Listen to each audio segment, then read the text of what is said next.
record to this computer. Okay. I'm sharing, we're starting. So I'll combine this slideware along with a demonstration of the website and how to do things on it, how to set up your webinar. We'll talk about how to advertise your webinar. The main ways that we advertise the webinars to our membership is Meetup and our Facebook page, and put it on announcements on the Facebook page. And there are some subtle things in there. There's also some pre-canned text that you should include with each, with each announcement. And I give you that text as part of the handout that I give you at the end of this. So for those that don't know, I'm Lee Friedman, blah, blah, blah. That's how you can get in touch with me. That's nice. So we'll talk about preparation, the webinar setup, the webinar promotion, final prep, holding the webinar, post-webinar activities, and just some things to be aware of. So preparation. The first thing to do, of course, is line up your speaker, right? Get the title for the webinar, description, the picture of your speaker, a short bio. I emphasize the word short. Sometimes they send novels. A picture potentially relating to the subject that they're going to be talking about, an agreed upon date and time, okay? I'll show you where the schedules are for webinars and meetings. No two webinars should occur on the same day. People don't have the attention span. You can have one day and one the next day. That seems to work out. I notice a lot of the same people will go to one and then go to the next one the next night. That doesn't seem to be a problem, or the next day. But you have to be sure to check the schedule so that you don't conflict. That's why we had to move this to a different meeting, because when we tried to use the original, I tried to use the original meeting one, somebody had scheduled a webinar after I had scheduled the meeting, and they never bothered to check the meeting schedule. I'll show you where all that is. Also, when you are setting things up with your speaker, get their permission in the email where you're exchanging information with them that you can or cannot record the session. When I post these sessions, they're for GNPA members only to be able to view. They're not for the general public, and that's out of respect for the speaker, so that they don't have to, they don't have to lose potential revenue, even though they may be doing it for us for free. So with that, once you have all of this information up front. Hey, Lee? Go ahead. Lee, I'm sorry to interrupt, but so how do you record? Or will you get to that? We'll get to that. Okay, fine. Okay, so I'm going to switch now. I'm going to do a new share. Bless you. Just mute if you need to do that, please. Yes. Sorry, we'll mute again. Okay, so the first thing, and what I'm going to do is I'm going to sign out of this. So you go to zoom.us, you click sign in, and then you use your use the credentials for signing into the GNPA, to the GNPA Zoom account. And once you're in, you're here.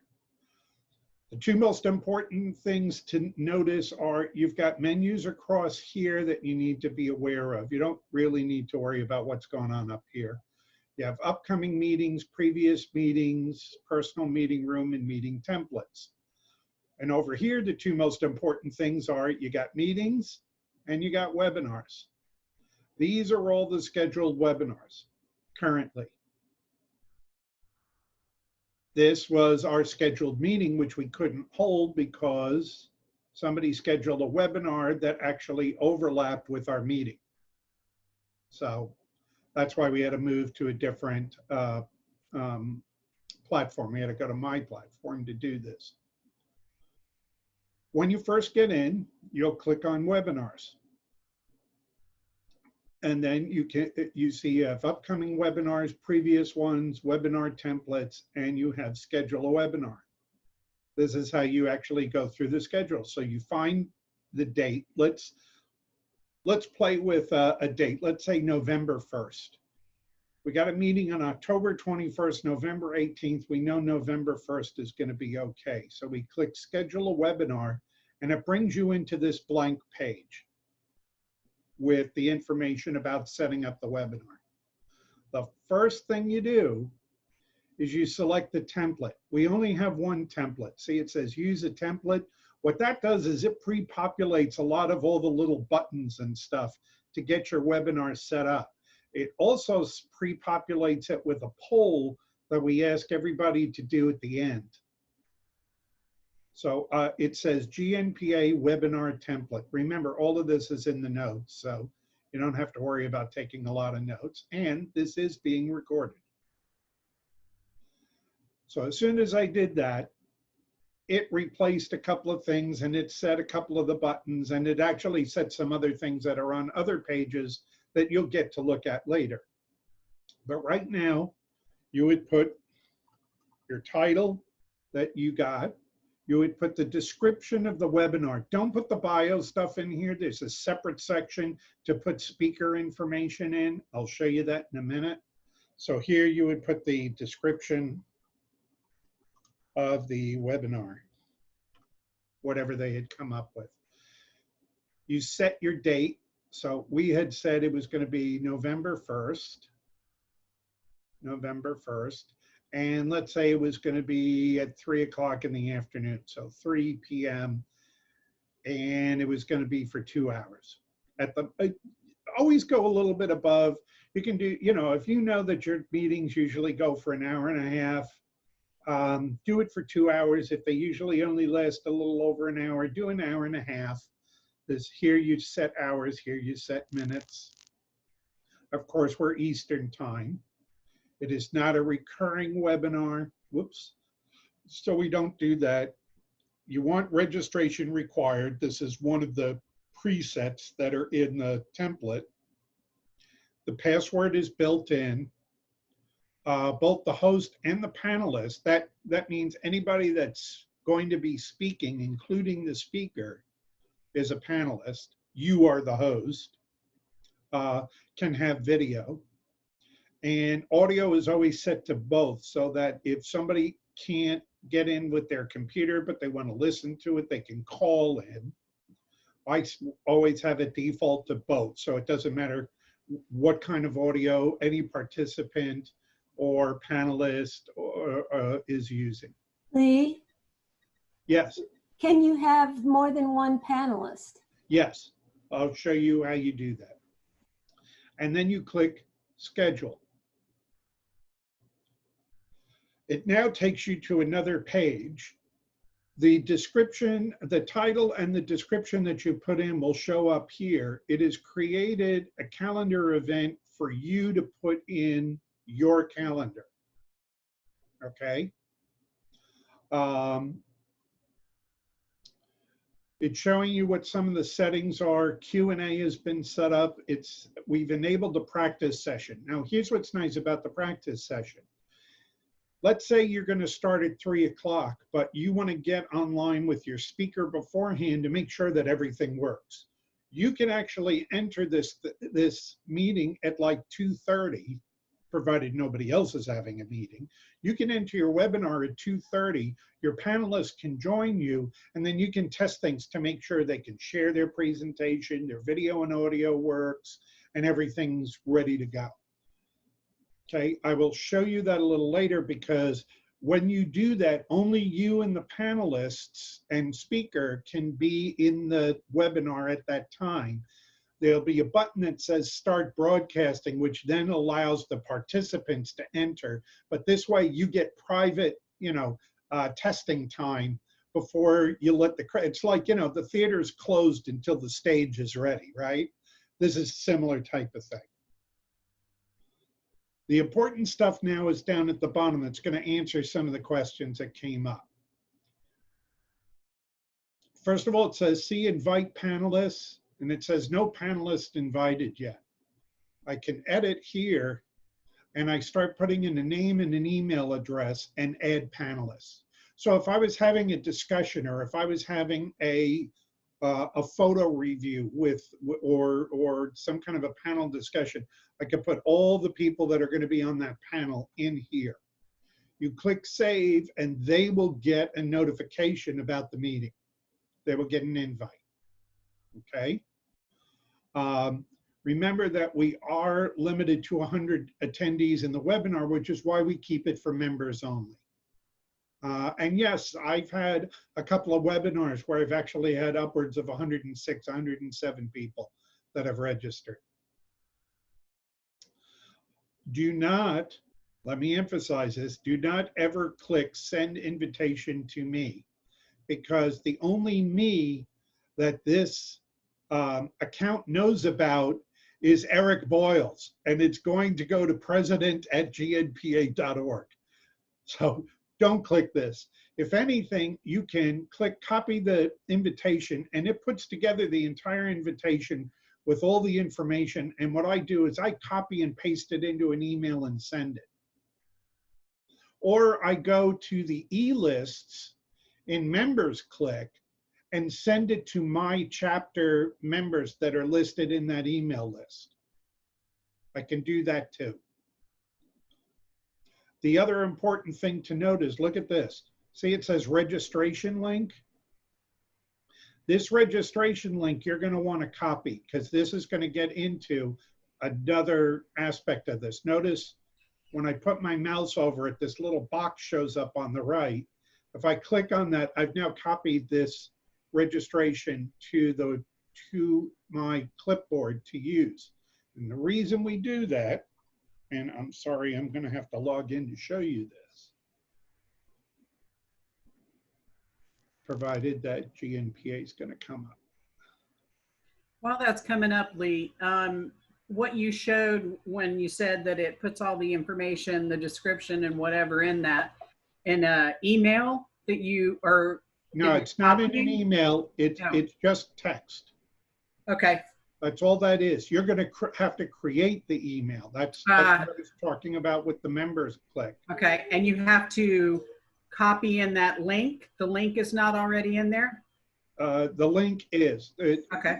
You got, wait. Just wish that GNPA would just load already.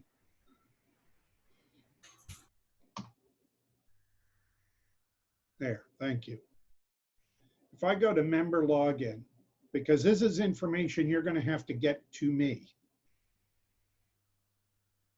When you first log in and you want to, you want to tell people to register, this is where you tell them to register. And what you people have to send me is the date, time, who the host is, which chapter and name, speaker name, the title, and then this registration link so that I can add it to this list. See this link right here? That's a registration link. This is what's going to actually register somebody to attend the webinar and get the link to join the webinar. If they don't do this, they can't join. This is the actual registration process. Going to Meetup is purely for an announcement, not to actually do it. And again, let me go to that part of the, actually, you know what? Let me continue going because I'm going to hit on this again. So that's how you get panelists in. Okay. Everything else is here, and then see when they register, they will show up here as a registration count, and then you can view and see who are all the people that were registered for the webinar. And Lee, you said that you can go to the GNPA page and go to the member links and send to all of your chapter members. I will show you that. Good. Thank you. Okay. Anyway, so that's the initial part of the invitation. Then we've got email settings. This is something you have to do manually. Notice it says email contact and it says add@email.com. You have to edit and put your name and whatever email address you want people to send you questions about the webinar. You know, it could be, it could be about scheduling. It could be who is the speaker. It could be any odds and end question before the webinar actually occurs. Otherwise, they have no idea who to contact if they have questions before this thing starts. The next part, nothing else here is anything you really have to worry about. Oh, another thing that the template does is it sends out a reminder email to everybody that is registered. It sends out one email the day before the webinar and 1 hour before the webinar with all of the information about how to join the webinar. So you don't have to do any follow-up. Reminders are automatically sent once people have registered. Hey Lee, I've got a question because Yeah. I'm a little confused about, so is the only way to join, to register for the webinar is to get on the GNPA Yes, website? So this is for members only? that's right.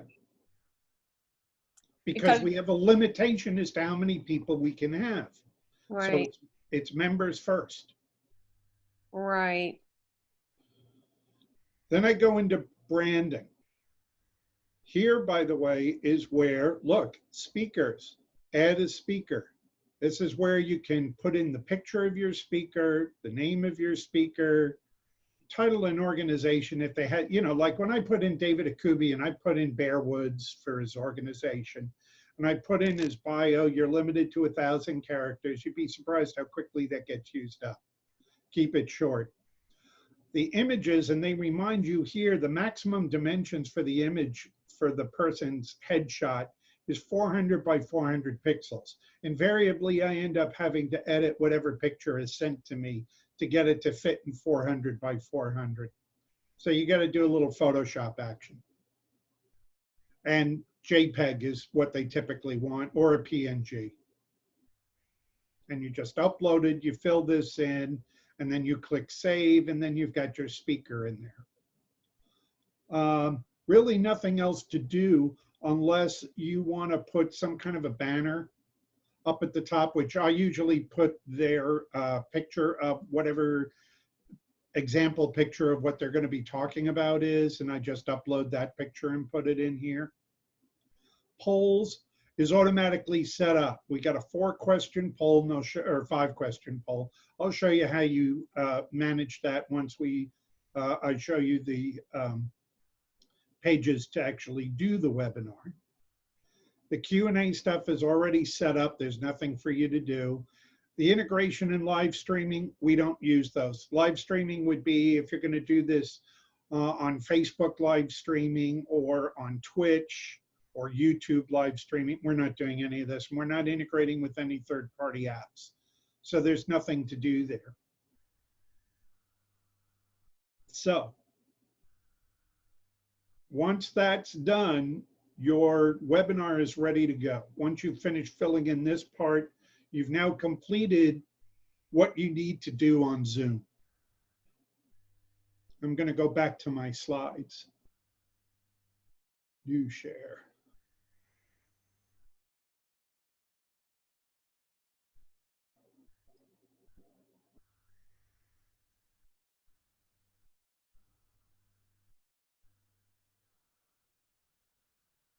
Do you see my slides again? Hello? Yep, I can see them. Okay. Yep, we're all No. muted. Sorry. So we walked through all of this, the setting up, the doing the dates, all the little things, adding your panelists, adding your contact email that I told you about, adding your branding. See what I'm doing when I set up for Tom Wilson's, he had this mosaic of all these different dragonflies. So I put that picture in there. Lee, Yes. your speaker that you put in before with the bio, that person also needs to be registered as a panelist? No, one or the other, not both. Okay, thank you. So if you just have a speaker, just put them in the speaker. If you're going to have panelists on there, put them in the panelists, or you may have a speaker and panelists. Okay. But no, it's one or the other, not both. So see, I had to crop this picture of Tom to get it in there, and I put Tom Wilson and put the bio stuff in there. And you can have, as you can see, you can have more than one speaker too. Just depends what kind of a meeting you're holding. You know, that's a religious argument. That's so we went through, I told you about the polls, the Q&A, right? Last thing you have to just remember to do is you're going to take this out. You're going to copy this link by clicking that, because you're going to have to send that to me along with other information. So we've got 3 ways to promote your webinar. Actually, you know what? I'm going to go to the end because I want to, no, is it there? Not to be aware. Whoops. No, that's a separate document. Okay, you know what? I'm going to show you that document. There's something that I put together that's actually part of the handout, but it's not in this document itself.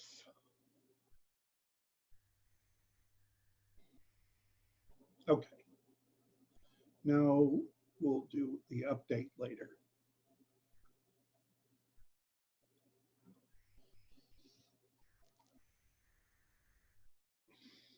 So as I say, this is in there, right? This is the stuff you need to get beforehand before you set up your webinar. You're going to create the webinar at zoom.us, which we just went through. You're going to send the details, the date, time, host, chapter, speaker, title, and the registration link. That's this thing right here. This is the registration link. You're going to send all that information to me. And you send it to alphagnpa@lgfriedman.net. Okay, and then I will post it in that table on the members page for them to register. Then you will create your announcement. And there's invite text that you put on, and that is this. Okay, everything below this line you cut and paste into your announcement. This is the instructions for the people that want to register. So this is an online only GNPA webinar using Zoom. It is open to current GNPA members only. If you're not a member, consider joining. To download the latest Zoom client, go here. Otherwise, you'll have to do it when you try to join the meeting. Quick overview of Zoom is on this YouTube video. You do not need to have your own video camera or microphone to attend, because webinar attendees have no audio and no video. They can only type questions and answers and chat. To register for the meeting, you will go to GNPA. You will log in at GNPA. You will look for the webinar links in the members homepage. You'll click the registration link that corresponds to this meeting. You'll receive a confirmation email with the link to the webinar. You will get 2 reminder emails, one the day before the event and one hour before the event. When it's time to attend the webinar, click on the link in the confirmation email. Lee, the second step at the bottom, number 2, look for the webinar links on the member homepage. Yes. If they don't know their member login and password, can we put... They are SOL. Okay, that's what I was going to say. Could we put something there that tells them what to do if they've forgotten their No, Uh, no. It's hard enough to get them to read this. I had 4 people yesterday who didn't read this, and they thought by doing the meetup that they were registered. okay. Adding more text doesn't help. People don't read. I got a couple of questions. Well, Cheryl. let's try to make it a little bit further through this, and then we can Okay. do some more questions. Okay, so we got that far. So now you're going to promote it. And I assume that people know how to post things on Facebook and Meetup, because you've had to have done it before to advertise your meetings. You're just going to, the only difference is when you set it up, you're going to add to the description that text. My recommendation is that text that gives the attendees the information, make that the first thing that they see, because they may not scroll down to see what they need to do. So let that be the first thing they read. Then they see the description after that. Trust me. And do the same thing for both Meetup and the GNPA Facebook page. Kathy, you wanted to know about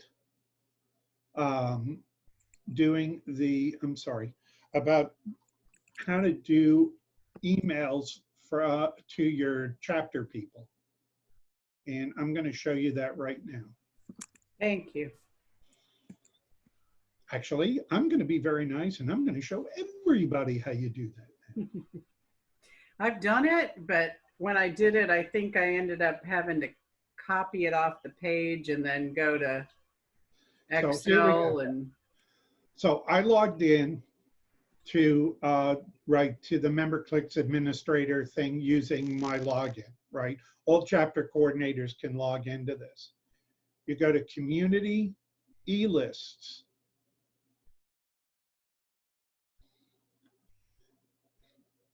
And let's go to 25 there.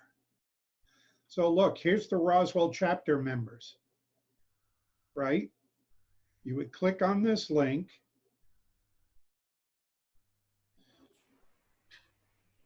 And then you click post a new message. You can put, webinar announcement, the name of the webinar, all the information, including that instruction text. So you would put, you can put everything in here. You can't put a picture, although you could upload a picture. I never do. You can, you have to start with that special text that tells them what they're supposed to do, then the description, then the bio, and click send message, and it's going to send to all the current registered members of the Roswell chapter, including those with dual membership. Like, right, I have dual membership for both Roswell and Alpharetta, so I get your announcements as well as mine. Okay. Right? That's all there is to it. Very good. Okay. Thank you. You just, again, you go to community, e-lists, and you just have to remember, by default, this thing only comes up with 10 per page, and there's 2 pages worth, so you may not see it on the first page. They're in alphabetical order. So either increase the number per page or just go to the next page. Either way, you'll get to it. And then you can, as I said, like the Roswell chapter, there are 111 people that are registered for the Roswell chapter. So that's 111 of those emails are going to go out, which is fine. Okay? So that's the MemberClicks email. I don't always do it. Sometimes I do it because I'm not sure that people are looking at Meetup or the GNPA Facebook page. But after I've done a couple of these things now, I've noticed that, for the most part, people are seeing it on the Facebook page. You may have to get with Alfie or Anna DeStefano, because they're both administrators for the Facebook page, and they will take your announcement and put it up at the top. And I recommend doing that the week of your webinar. Just, so that it's in people's face. but that's just contacting them. So, with the promotion, always start with the registration instructions, cut and paste from the stuff I'm sending you, followed by the description, a short bio. Sometimes I even put the registration stuff at the end as well. And you do your pictures and stuff and you do your thing. So here's kind of what it looks like. Right, I think this is the Facebook one. And I think this is the meetup one. But whatever. So final prep. So now, right, you've set up your webinar. You've told people about it. They've been registering for it. Now is your final prep to actually do the webinar. So again, you'll be able to start early without the actual attendees being there. Think of it as you're prepping the theater before a show, and you're not letting people into the theater yet until you're ready, okay? So if your webinar starts at 7 o'clock, you could actually get on there at 7:30 with your panelists, your speakers, whoever is going to be presenting, and you make sure that everything works. Make sure everybody's audio is good. Make sure everybody's video is good. Make sure they can share. We don't want to have what happened to me last week. And give yourself plenty of time so that you can do something about it. And don't count on Zoom technical support. When I had that problem last week, number one, you can't get anybody on the phone. So forget that. I sent an email. I did not get a reply for 5 days. Not much help. By then I had already figured it out. So give yourself time. I even actually with Anna, I hosted Anna last night. We actually met the night before, just in a regular meeting, just to make sure that all the features worked. And we sat and we both had a cup of tea and we just walked through things for about 20 minutes, just to make sure everything was going to be okay. And after all of that, the night that she was giving the presentation, she had to switch computers. But because we had already checked things, we knew everything was going to work fine from the house, she just used her laptop instead. So we got on about 20 minutes before she was going to talk, and we made sure that everything was working. That was it. With audio, one of the biggest problems that you run into, and I'm kind of behaving myself because my microphone is about arm's distance from me.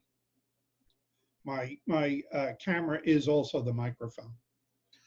But if people have a tendency to move around and lose focus of where they're going, their audio may drift, which is why sometimes I tell people, use your earbuds. The same ones that you would use with your iPhone or with your Android phone, and just Bluetooth them to your computer and use those, because that way the microphone is literally always on your lapel. And that's if people move around a lot. I've had that happen with some. Sometimes it's not even that they move from side to side, they just move too far back. And then all of a sudden you can't hear them. And people are less tolerant about audio dropouts than they are video dropouts. As long as they can hear, they can follow what's going on. If they can't hear, then they don't know what's going on. They lose their patience and they drop off. Hosting the webinar, for goodness sakes, try to be on time. And I'm usually on about 15 minutes before my webinar is going to start. Get myself settled in, make sure all my stuff's good, make sure I'm comfortable, make sure the cat's here, right? Good boy. And then you get on the webinar. This is what this is what the host interface looks like. I play around with virtual backgrounds, sorry. There are a couple of things you'll notice right off the bat. If you notice in the lower left-hand corner, it's telling you that I'm Eric Boyles. I'll show you how you change that so you can put your name in there. But I'll walk you through what all the stuff at the bottom is. So, and again, remember, you're going to have a copy of this, so you'll have a reference. So the microphone looking thing is toggles the mute for your audio on and off. The movie camera icon it toggles video on and off. The up arrows next to them are for selecting microphones and doing specific, selecting a microphone if you have more than one, or different video sources, etc. And you'll see what those menus are. Participants opens the participant window. Do you see the participant window? Yep. Okay, that's a participant window. So that by default does not pop up, but that will list all your participants and give you the total number of participants in there.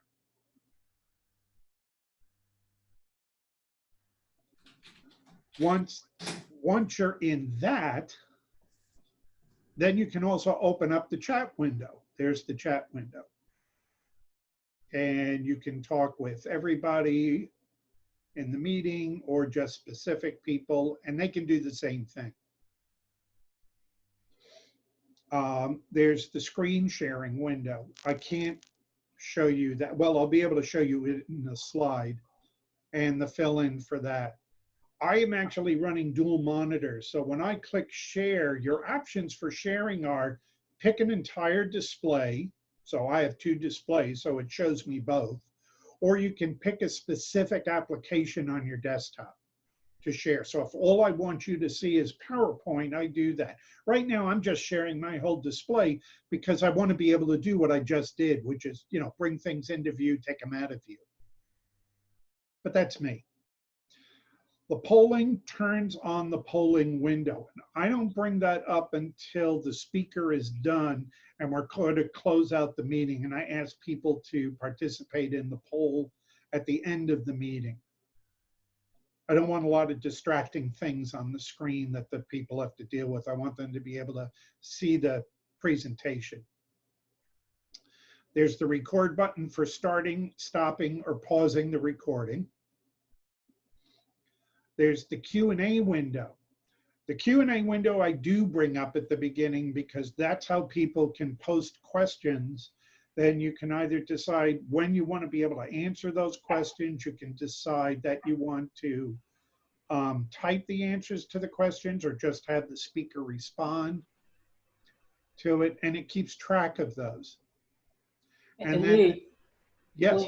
On the record, can only the coordinators record, or can only the host? Only the host. Okay. This interface only shows up for the host. Well, I see a record at the bottom right now. We're in a meeting. We're not in a webinar. Oh, okay. So on a webinar, got it. Right. Thank you. This is, by the way, this is the reason for the webinar. Think of the webinar as being a classroom situation. Yes, Marcia, you're absolutely right. When you're doing these webinars, it is always, always best to do a wired connection, not do Wi-Fi. You get much more bandwidth and it's a much more consistent connection.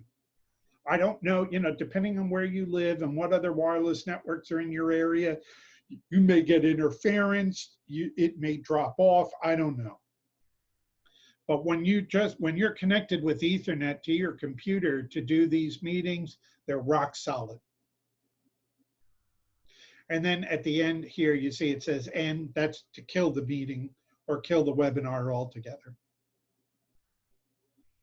So again, when I click participants, this is what comes up. And you notice it'll show panelists and attendees. So panelists include your speaker, by the way. And notice too, we're in practice mode. See up here, this orange thing? It says practice mode only. Attendees cannot join until you broadcast. So this is that setting up the stage before you let the attendees in. So this is when you get with your panelists and you check everything. Just have to remember to click broadcast when you're ready to start your meeting. And remember I said my name is Eric Boyles down here, and it shows it right here as the panelist. If I click on more, that brings up a menu, and the first item is rename. And then I can go in here and name it to me, click rename. And now my name shows down in the lower left-hand corner. Remember the up arrow that I said next to the mute for audio? This lets me select which microphone I'm using, what speakers I'm using, lets me test my speakers and microphone or switch to phone audio and do other audio settings as well. But the, with the test speaker and microphone, that lets you set your microphone volume, make sure that it's working okay. On the video, it's select your camera, choose a virtual background if you're into that. And then there are other video settings if you care.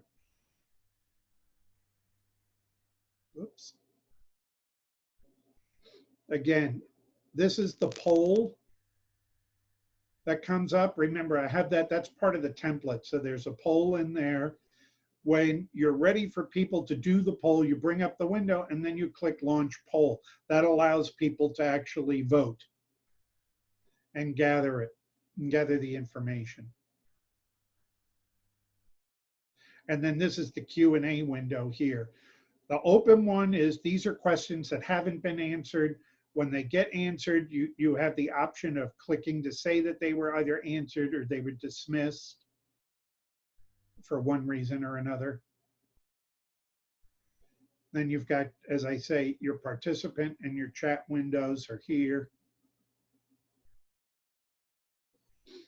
The more down here is to allow participants to do certain things or to follow whoever is the active speaker, that's whose video shows up, whatever. I find I don't do that because that gets distracting. And many times when my presenters are presenting, I mute my audio and video so that the only person you see is them. And then I chime in when it's time to do some Q&A, or if I have a question, right? Or if I need to direct them in a certain way that the panelist or the speaker and I have agreed to. But for the most part, I want to be muted so that I can just sit there and listen and watch the Q&A window to see if anything goes on. Hey, Lee, how do you pass the right to show the screen to the presenter? So They have the right automatically. If they're speaking, it goes automatically to them? No, they click share screen.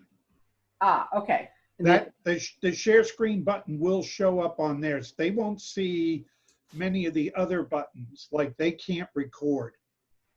Okay. Do Okay, we have to but they- click unshare or anything?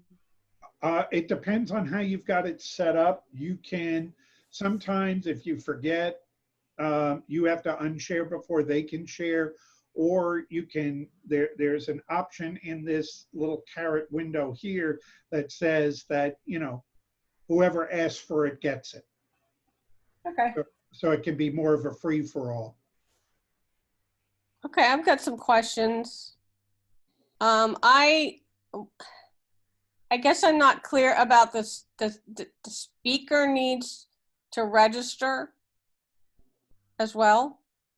No, I went through that. We added the speaker. Okay, Back when so we set up the webinar. okay. And that's going to work even if they're not a GNPA member? Correct, Okay.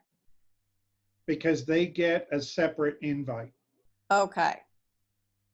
And you may just want to check with them to make sure that they get it.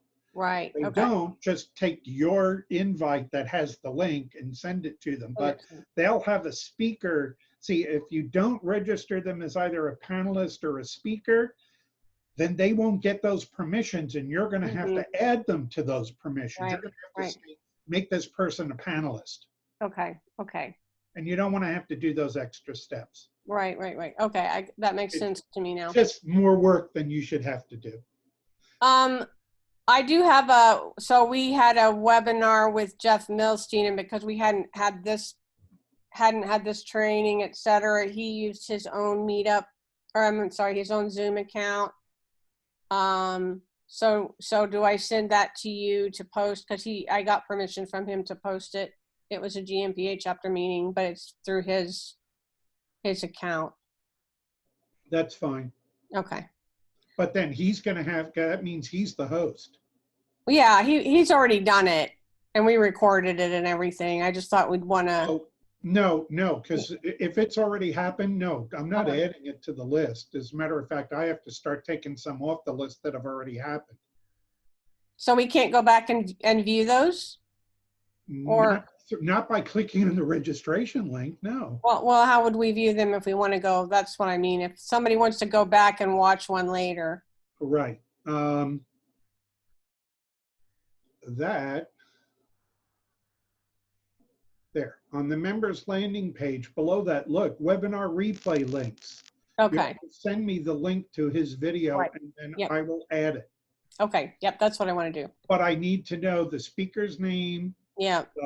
the topic, and the date and time for it. Okay. Yeah. I'll just look at that and then send that to you. Yes, and then the I'll post it here. Okay, thank you. The other question was, I have a whole bunch, but so because I mean, it seems like we should have chapter meetings should just have priority. In fact, we should probably reserve them in advance. That's, well, if you look at the schedule, that's what I did. I have all of mine set for the year. Okay, so I can go in there and put those on? You can't put these in here. No, I do this. You do that. So if I want, you have to send me this information for each one that you set up in Zoom.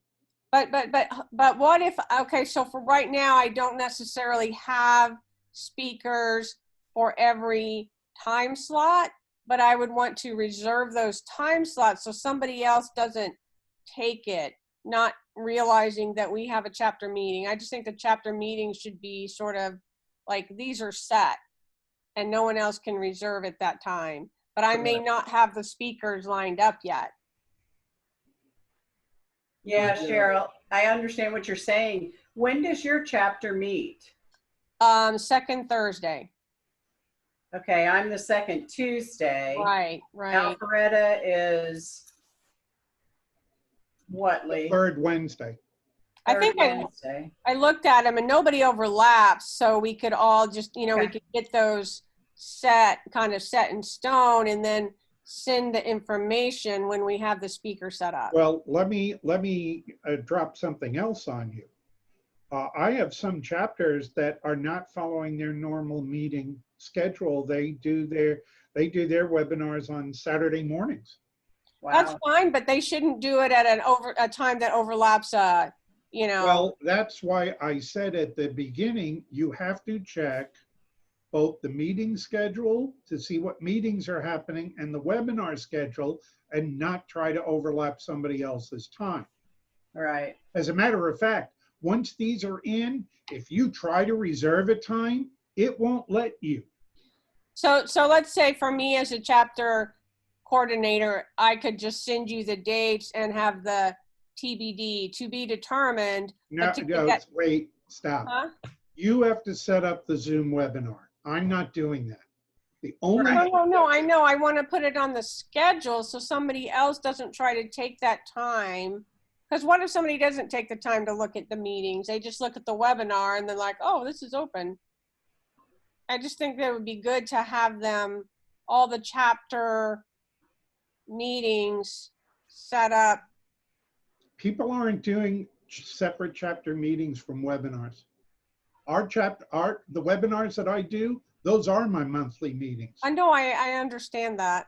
But it could happen, I would think, that some people might start doing webinars. Maybe they're not going to. Maybe these are all just going to be chapter meetings and it's not an issue. Well, we're talking a little bit of semantics here. Yeah.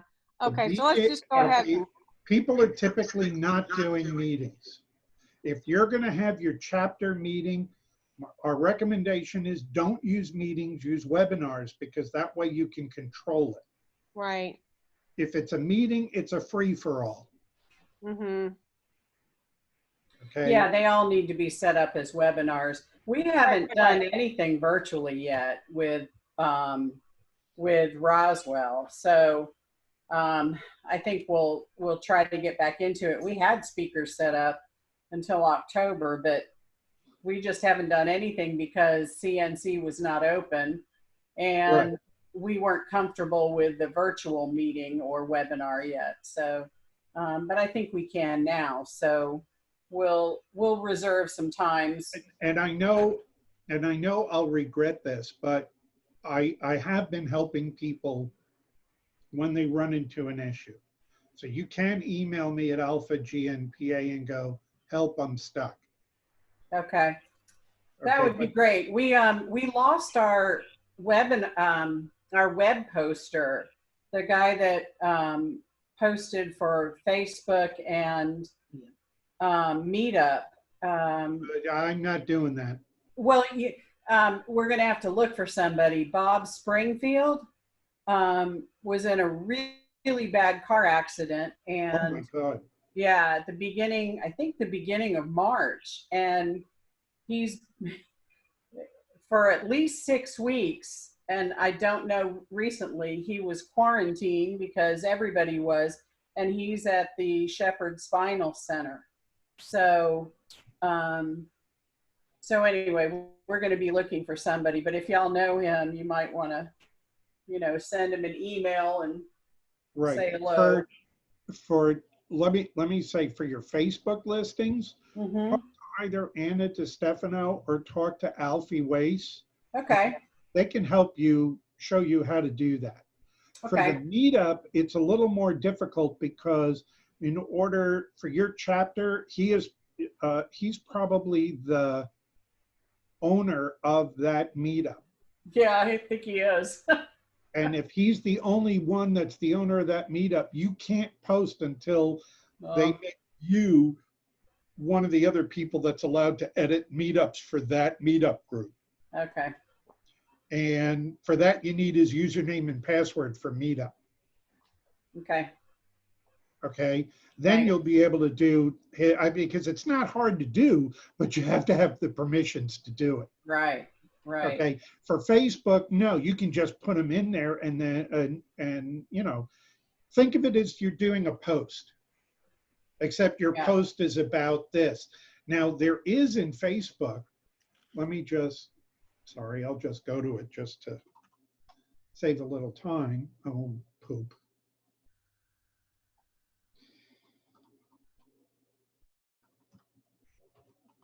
Come on, just go there. Stop. Oh, that's why. Sorry, wrong browser.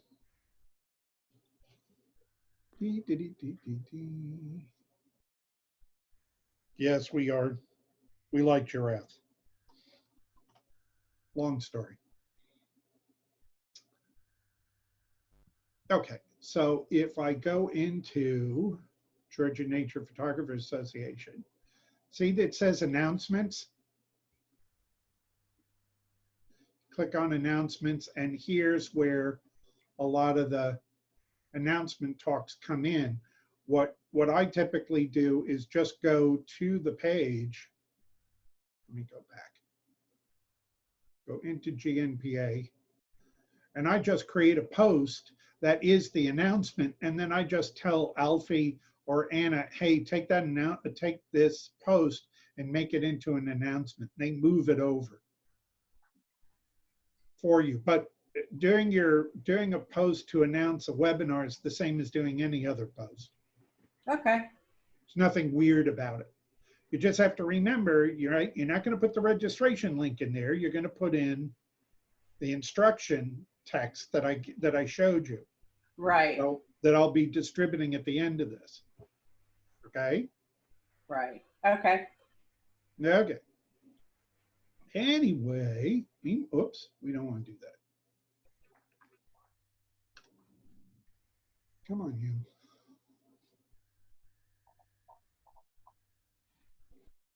Let's get that out of the way. So then there's your post-webinar activities. You know, for our meetings, to tell you the truth, this was actually an agenda for a chapter business. I maybe spend 15 minutes, 20 minutes talking about what's going on. I mean, because of the pandemic, there isn't a lot. Mostly what I do is I tell people about up and coming webinars. And then, there's one trip listed right now. There's going to be another one because they're going to announce the trip to the Smokies in November that Horace and a bunch of people are putting together. That's, I think, the weekend in November 5th, if I remember correctly. But the post isn't up. That's right. Thanks, Horace. Yep. But the post isn't up yet, so whatever. Things to be aware of with doing these webinars.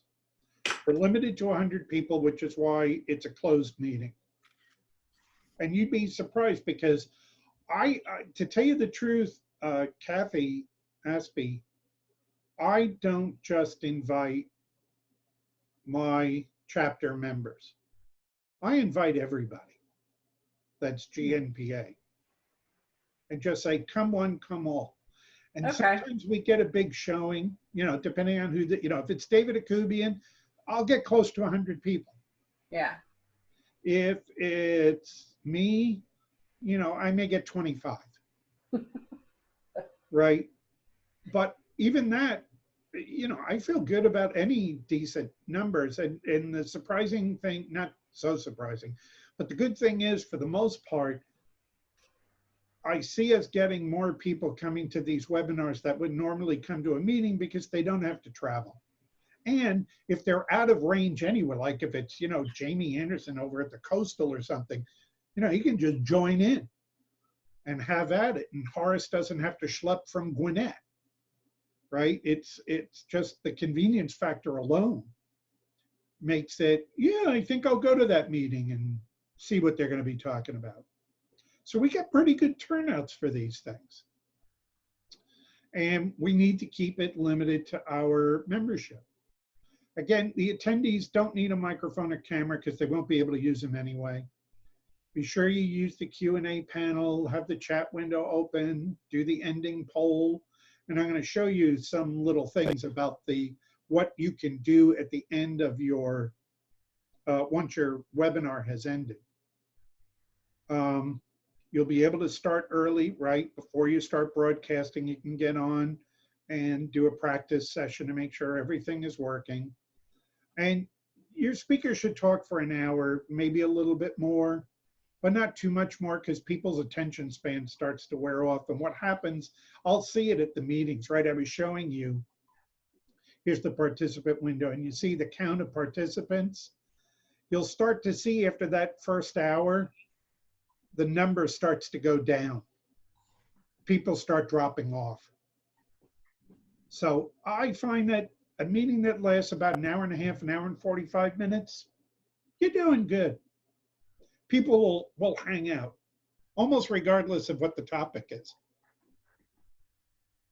And don't get discouraged when people drop off because, they think it's going to be talking about one thing. It turns out to be something a little different, whatever.